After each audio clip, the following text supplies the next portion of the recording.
नमस्कार बहनों भाइयों। सरस्वती शिक्षा समिति पाली द्वारा संचालित ऑनलाइन शिक्षण में आप सभी का स्वागत अभिनंदन है।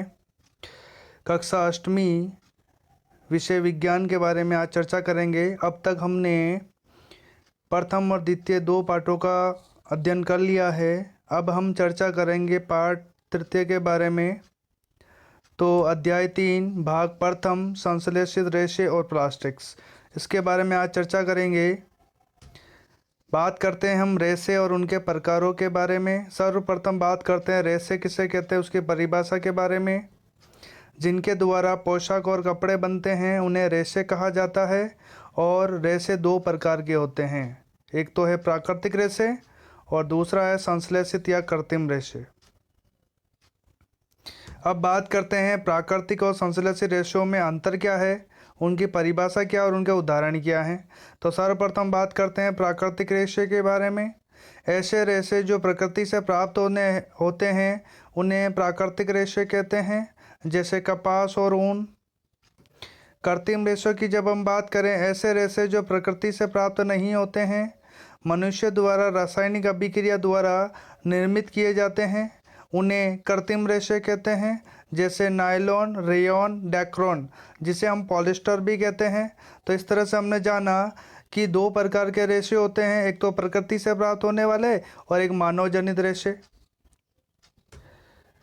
मानव जनित रेशे यानी संश्लेषित या कृत्रिम रेशे के बारे में हम चर्चा करते हैं। तो पहला भाग आता है रेयॉन।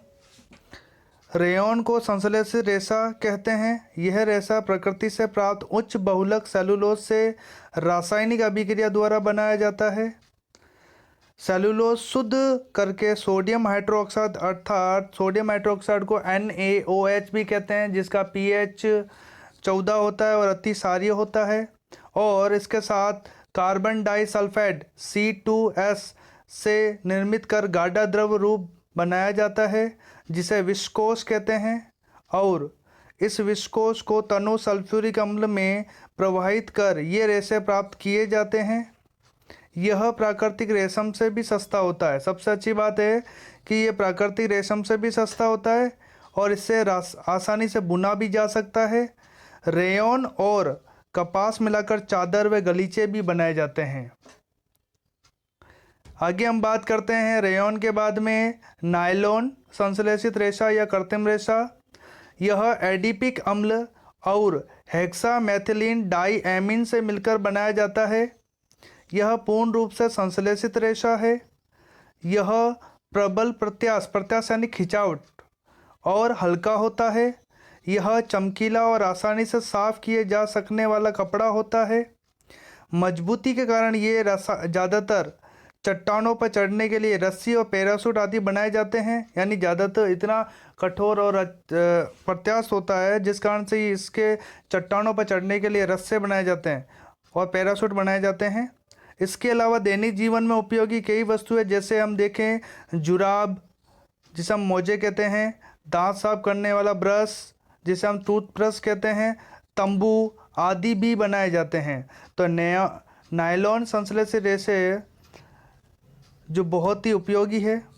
अब हम बात करते हैं डैक्रोन के बारे में, जिसे डैक्रोन को हम पॉलिस्टर भी कहते हैं व्यापारिक भाषा में। तो इसकी परिभाषा और ये कैसे बनता है। यह संश्लेषित रेशा एथिलीन ग्लाइकोल और टेरिप्थैलिक अम्ल के बहुलीकरण की अभिक्रिया से प्राप्त किया जाता है। इसे पॉलिस्टर भी कहते हैं।